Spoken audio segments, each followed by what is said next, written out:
عورتیں عورتوں کے سامنے، اور وہ بھی عورتیں جو مسلمان عورتیں ہیں، جو کافرہ عورتیں ہیں، ان کے سامنے بھی عورت پردہ کرے۔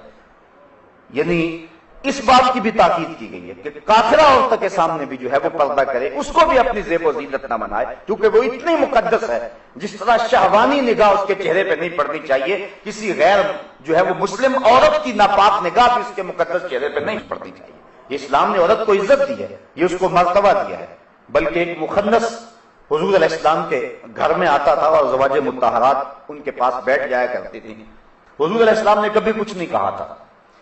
ایک دن حضور تشریف لائے تو وہ باتیں کر رہا تھا، اور بات کیا کر رہا تھا؟ کسی عورت کا تذکرہ کر رہا تھا کہ وہ اتنی موٹی ہے کہ جب وہ اٹھ کے چلتی ہے تو 4 بل پڑتے ہیں اس کے بدن پہ، اور جب وہ لوٹتی ہے تو اس کی کمر پہ 4 بل پڑتے ہیں۔ یعنی اس کے حیات جلوس اور حیات قیام کو وہ بیان کر رہا تھا۔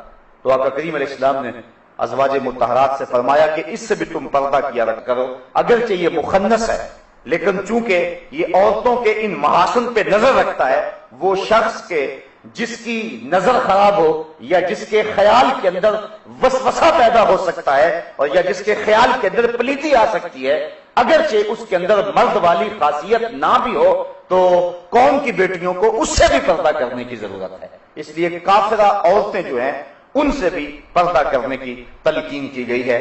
اس کے من جملہ خرابیوں میں علماء نے یہ خرابی بھی بیان کی ہے کہ وہ اپنے مردوں کو جا کے اس کے محاسن بیان کریں گی تو وہ مرد ان کے لیے جو ہے وہ راغب ہوں گے، اس لیے کافرہ عورت کے سامنے بھی اپنی زینت کو ظاہر نہ کیا جائے۔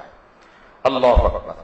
بلکہ یہاں تک ارشاد فرمایا، ذرا غور کیجئے، آج جس معاشرے میں ہم جی رہے ہیں، آج اگر کوئی ایسی بات کرے تو لوگ کہتے ہیں کہ یہ کٹ ملا ہے، یہ معاشرے کو پنپتے ہوئے دیکھ نہیں سکتا، اس کا دین بڑا سخت ہے۔ لیکن یہ تمہارا رب فرما رہا ہے نہ صرف کہ عورت اپنے پردے کی حفاظت کرے، بلکہ ارشاد فرمایا وَلَا يَضْرِبْنَ بِأَرْجُلِهِنَّ لِيُعْلَمَ مَا يُخْفِينَ مِنْ زِينَتِهِنَّ۔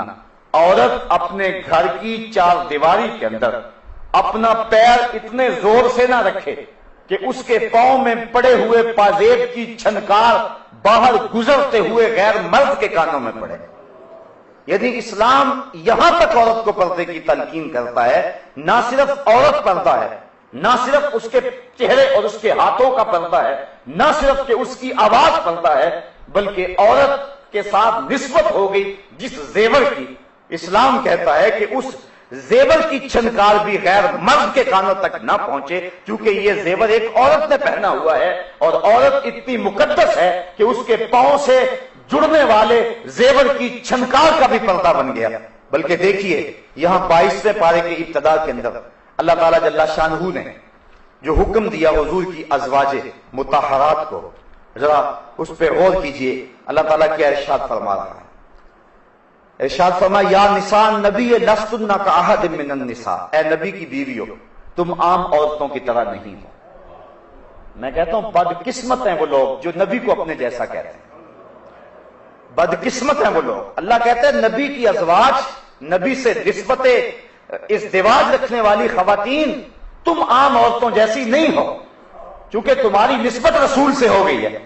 جس کی نسبت رسول سے ہو جائے وہ عام عورتوں کی سب سے اٹھ کر امتیاز کی صف پہ بیٹھ جاتی ہے، پھر نبی کا اپنا مرتبہ کیا ہوگا؟ تو لوگ دھوکہ کھا گئے۔ حضرت صاحبزادہ سید فیض الحسن شاہ علیہ رحمہ ایک بڑی خوبصورت بات کہا کرتے تھے، میں اس پہ لمبی گفتگو نہیں کرتا لیکن یہ 2 جملے بہت کافی ہوں گے۔